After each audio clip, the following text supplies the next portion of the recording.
Um cruzamento na direção da grande área. O jogador que recebe a bola está de costas para o gol.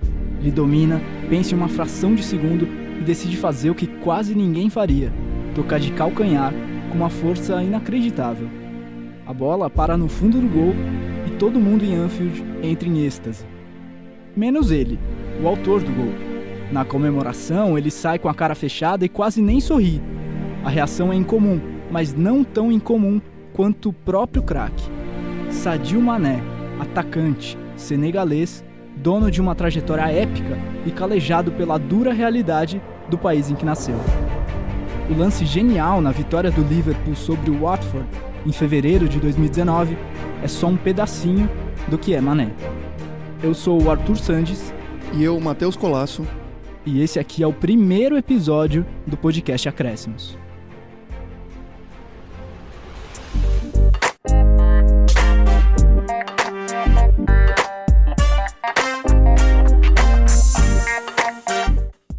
A cada programa, a gente vai contar uma história que envolve futebol, direta ou indiretamente.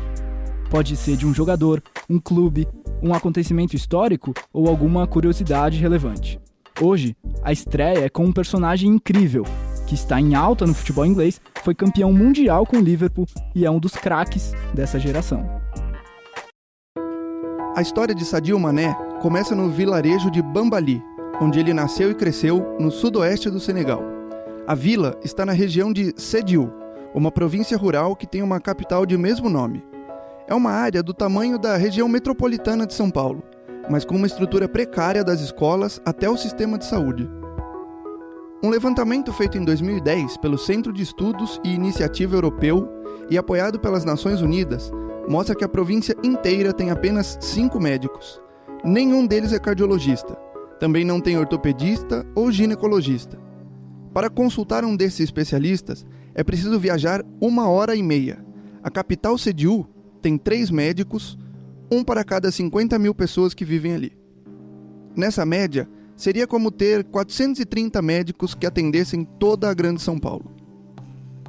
Durante a infância de Sadio Mané, nos anos 90, 1 a cada 7 crianças senegalesas não completava os 5 anos de idade. Muito provavelmente, 1 ou 2 meninos que brincavam de bola com o futuro camisa 10 do Liverpool morreram ainda crianças. E olha que a mortalidade infantil do Senegal nem estava entre as mais elevadas da época. No Níger, por exemplo, 1 em cada 3 crianças não sobrevivia. De modo geral, ainda hoje o colapso do sistema de saúde é agravado pela falta de estrutura da região. O tratamento de água e esgoto é mínimo, por exemplo, o que multiplica os casos de infecções. Há particular preocupação com HIV e com a malária, ainda que o tratamento nesses casos tenha avançado muito se comparado a 20 anos atrás. Para Sadio Mané, a fuga do cenário desolador estava na bola. Ele conta que, desde os 2 anos, lembra de sempre estar com uma bola nos pés. Gostava de ver os garotos mais velhos brincarem nas ruas de terra, e foi assim que ele mesmo começou a jogar bola. Era como sua melhor amiga. As memórias do jogador sobre essa época quase sempre tem a ver com futebol, fosse por jogar ou assistir. O Senegal participou de uma Copa do Mundo pela primeira vez em 2002 e teve atuações históricas até as quartas de final. Do ponto de vista de Mané, um garoto de 10 anos apaixonado por futebol, aquela Copa fez sonhar ainda mais em ser como os ídolos e reforçou a vontade de ser jogador. Mané era o menino mais habilidoso da cidade, e isso todo mundo dizia. Mas em casa tinha resistência. A família religiosa não queria que ele tentasse ser jogador porque tinha outros planos para a vida do garoto. Os adultos só se convenceram depois de anos de debate e passaram a apoiar porque Mané já não pensava em outra coisa.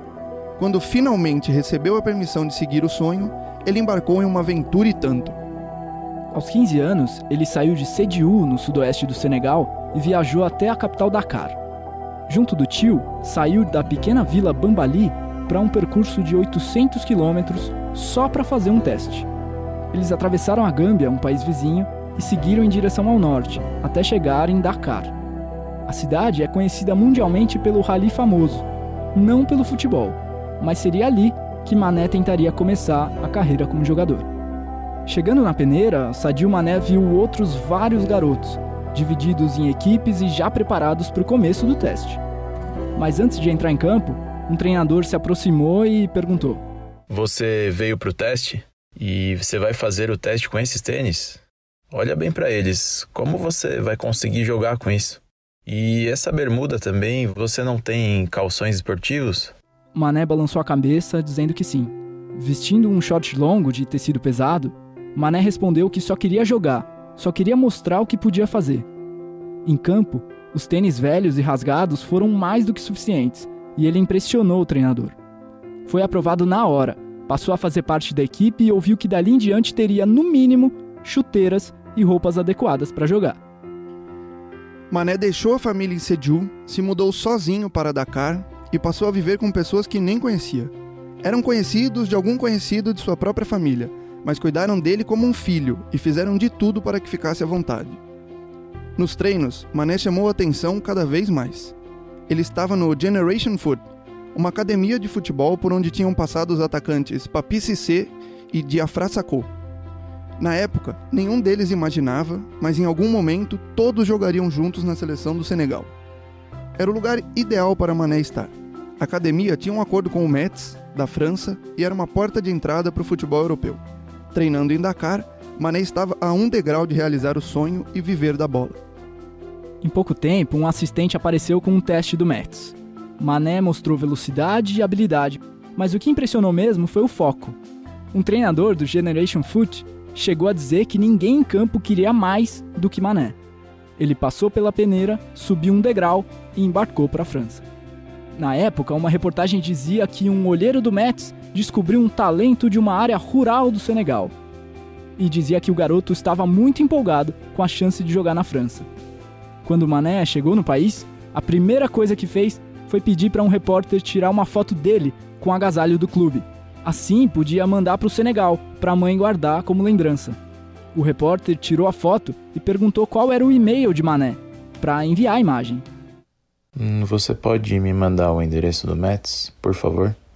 Outra coisa, a foto ela é de graça, não é? Tudo parecia encaminhado na carreira de Sadio Mané. E aos 19 anos ele estreava no campeonato francês para realizar um sonho. Finalmente tinha chegado onde queria. Era um jovem promissor de um clube de futebol europeu e por algumas semanas enfrentaria clubes grandes e jogadores de fama mundial.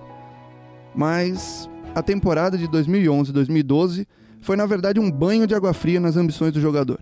Ele teve desempenho fraco, fez só um gol em 19 jogos no campeonato francês e não pôde evitar o rebaixamento do Metz para a segunda divisão. No meio das mudanças para o ano seguinte, o clube resolveu negociar Mané sem nem perguntar se ele queria. O senegalês foi vendido ao Red Bull Salzburg, da Áustria.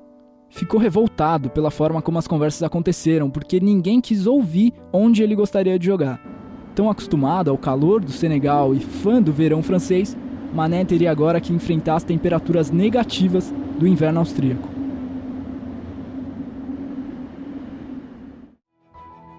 Passada a irritação pela transferência, Sadio Mané despontaria para o mundo. Pelo Salzburg, Mané fez 45 gols em 87 jogos, uma média para fazer inveja a quase todos os atacantes da Europa. Atraiu a atenção do Borussia Dortmund, da Alemanha, mas na época o técnico Jürgen Klopp teria vetado a contratação. O jogador foi parar no futebol inglês, no Southampton, que é famoso por desenvolver atletas jovens e depois revender para clubes gigantes.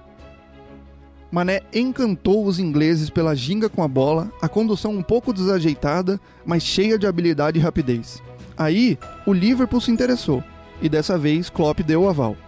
O técnico lapidou o atacante e o ajudou a se transformar em um dos melhores. Depois de estrear com a camisa 19, Mané assumiu a 10 do Liverpool, depois que Philippe Coutinho saiu para o Barcelona em 2018. O garoto de Sédhiou cresceu, virou referência e conquistou os grandes títulos com que sonhava. Chegou a fazer gol em uma final de Champions League, mas teria que jogar em alto nível mais uma temporada para conquistar a Europa com o time vermelho. Hoje, é um dos grandes atacantes do mundo. Pessoalmente, o Mané leva muito a sério a fé islâmica. Ele já patrocinou a reforma de uma mesquita a que sua família é ligada, no Senegal, e disse em entrevista recente que nem toca em bebidas alcoólicas. Com o dinheiro que ganhou no futebol, o atacante construiu uma mansão bem ao lado de onde a família vivia há 20 anos. Ali agora moram cerca de 40 pessoas, entre familiares e amigos do jogador. Em Bambali, A vila em que cresceu, Mané é tratado como herói. Também não é para menos. Ele já financiou a construção de uma escola e ajudou a reformar um hospital.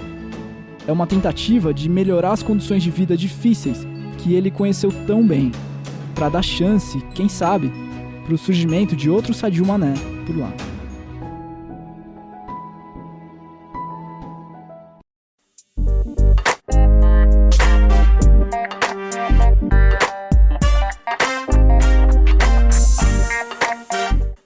Agora chegou a hora dos acréscimos desse episódio. Nessa sessão, nós separamos sempre alguma dica cultural que tem a ver com o assunto do episódio. Pode ser uma música, um livro, um filme, até um prato típico, qualquer coisa relacionada ao tema. É uma ideia para você continuar conectado à história, se gostar do que eu vi aqui. Bom, para começar, algumas informações básicas do Senegal. Desde a colonização, a língua oficial do país é o francês, mas só uma minoria fala o idioma fluentemente, quase sempre nos grandes centros urbanos. Na região de Sédhiou, por exemplo, onde o Mané cresceu, são falados 8 dialetos diferentes.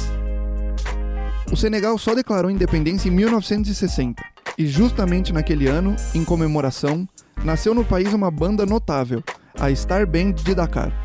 É um grupo de música alegre e dançante que hoje é conhecido internacionalmente. No final desse episódio, você vai poder ouvir um pouquinho do som deles. Aliás, a música é uma importante representação cultural do povo senegalês. Uma última curiosidade é que o Senegal tem a estátua mais alta da África. É o Monumento do Renascimento Africano, que tem 49 metros de altura em puro bronze. A gente publicou uma foto do ponto turístico nas nossas redes sociais. Procura o podcast Acréscimos e vai lá ver. Esse foi o primeiro episódio do podcast Acréscimos, que teve roteiro de Arthur Sandes e Vitor Rocha, colaboração de Matheus Colasso e edição de Gabriela Varela. Até a próxima.